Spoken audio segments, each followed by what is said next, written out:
morning, good lunchtime, and good evening, guys. Happy Sunday. Welcome back to the channel. This week we will be talking about Irish superstitions and Irish traditions. Some of them you may have heard of, some of them you may not have. But stay tuned and I will enlighten your world with my superstitions and traditions. Cut.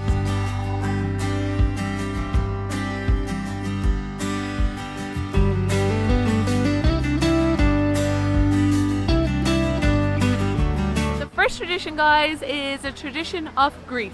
How we deal with the passing of a loved one in Ireland. What we do is we lay our loved one out in our house or in the house of the person that has passed away. And in true style, when someone has passed away, you put them in their best clothes, because if they're going out of this world, they have to go out looking well and smart and put together. They have to, if it's a woman, you'll do their makeup and their hair how they traditionally used to wear it and like it, and God forbid you'd mess that up, because if you do, we're sending that body right back to where it came from, and you're doing the face again, and we're getting it right back the way we loved them and how they looked like normal. As soon as that person passes away, you have to stop the clock on the wall to mark their time of death, and then you need to open the window swiftly so that their spirit can leave the room, and you have to make sure that you are not standing between the body and the window, or you will end up blocking the spirit from leaving the room. After 2 hours you have to close the window. This is important because the spirit will come back into the body and then you're having problems. If the person lived a long and happy life and they died a good merry age of 80, 90 and they were, healthy and happy when they passed, it's more of a celebration of life than a funeral. But the funerals that I have been to, the ones that have been a celebration of life, has been really memorable to me. Probably more memorable to me than many weddings. I went to one memorable wedding and that was my brother's. As you all know, I work in a hospital, and there was times when you'd walk in and someone had passed away and the temptation to open the window and to do all these traditional things were so strong, but you have to behave yourself and you can't act weird in front of strangers, especially if they've lost someone. So if you ever lose anyone, you have to do that. Open the window, let spirit out. If you have a niece, nephew or a little friend in your life, you buy them something silver for good luck. By doing that, you are ensuring that they have a prosperous life. So make sure you give them silver, guys, or a silver coin, so they have plenty of money when they get older.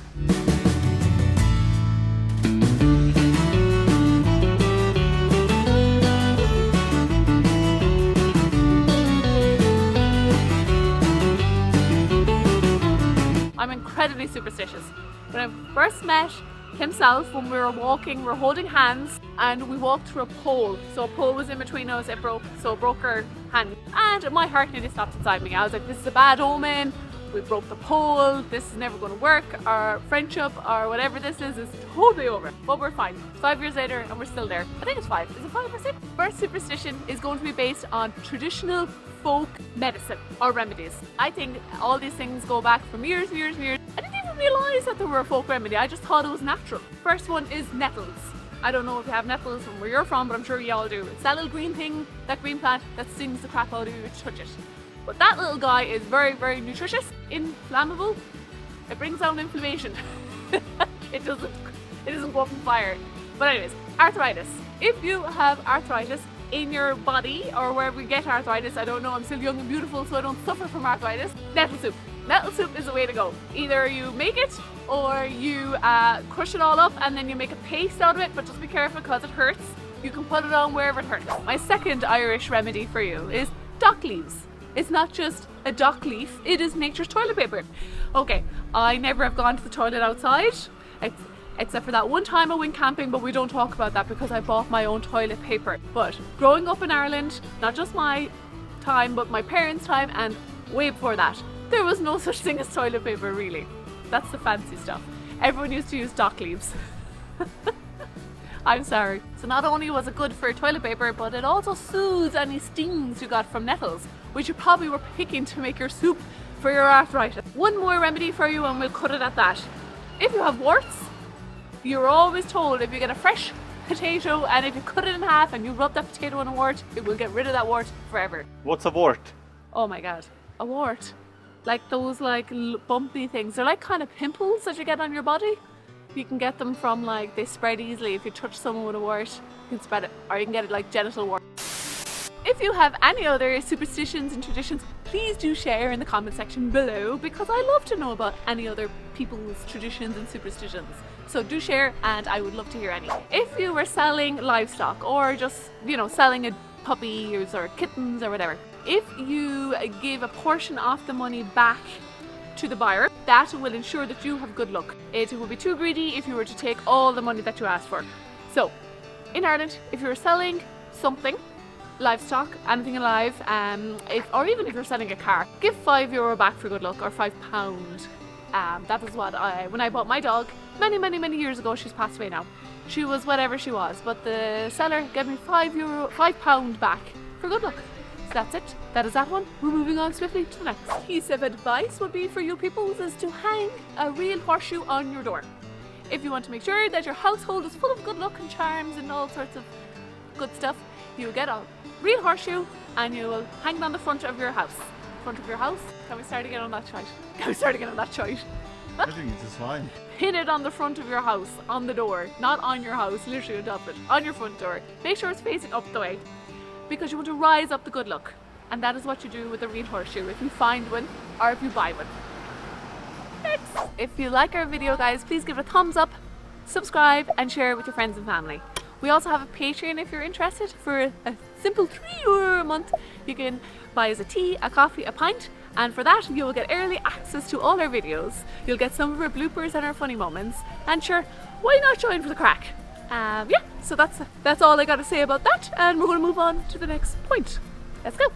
Irish people can tell what the forecast is going to be from the behaviour of the cows. I know, sounds a bit crazy, but it's actually very true.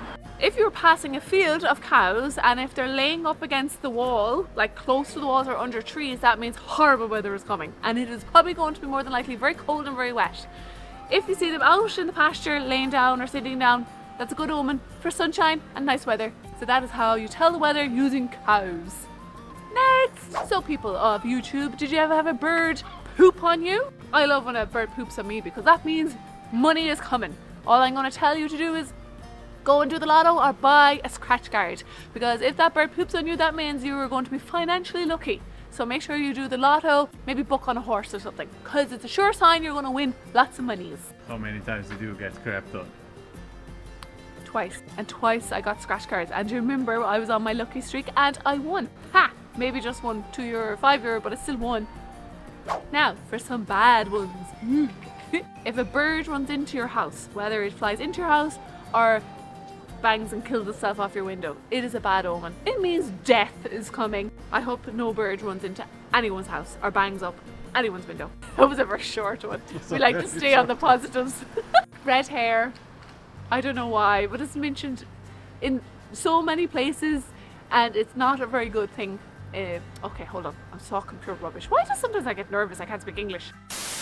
Back in the day, if a fisherman spotted a red-headed woman, not a man for some reason, a woman, they would not go out sailing for the day because it was a bad omen and meant that they were going to die at sea or they won't get any fish or blah blah blah, which to me is ridiculous. It's okay for a red-headed man but not a red-headed woman. And also they said that Cain and Judas in the Bible were red-headed. Also, we're associated with the Danes and the Vikings, which I suppose they don't really have a good rep. That's that. Little bit of information there on redheads. The next one, guys, is an old pagan superstition and one that I tend to use on a daily. I should probably carry a lump of wood around in my pocket because I'm constantly doing it. Anyone out there, they probably know what I'm talking about. If you say something bad, you want to touch wood straight away, and you even say it, touch wood, if there's no wood around to touch. And the reason why we do that is because traditionally trees had spirits, good spirits. When someone would say, oh, I'm going to touch wood, you're hoping by touching wood that the good spirits will stop whatever the bad thing that you're thinking from happening. And and when you tap the wood, like if you bang it loud enough, you're hoping that the bad spirits didn't actually hear what you had said. So yeah, that is my daily one. I'm always saying it, even in my mind. If I say something horrible by an accident or if I say something out of anger, I'm always like, oh my god, touch wood. And then if I can't find wood, I touch my head. Or I do this with my fingers. So that is my very regularly used tradition. I have one more superstition for you guys, and it is a cure for a broken heart. It's probably the best one. Here in Ireland we say if you want to get over a loved one, the best thing to do is get under another one. Take that how you will and use it in good faith, sir. And yes, on that note, we're going to say sláinte and we're going to go and get a beer. I hope you enjoyed all my traditions and superstitions here in the Emerald Isle, and if you have any more that you would like to share, please feel free in the comment section. I hope you enjoyed this week's video, and I hope that you will share any stories and comments with us down below. Yeah, this is it. Like, love, subscribe, and how do I end this again? Now, let's go for a beer, I think, and a cup of tea. I'm going to pretend this bag was in my hand. Sorry about that. And off we go. Let's go, guys. See you in the next one.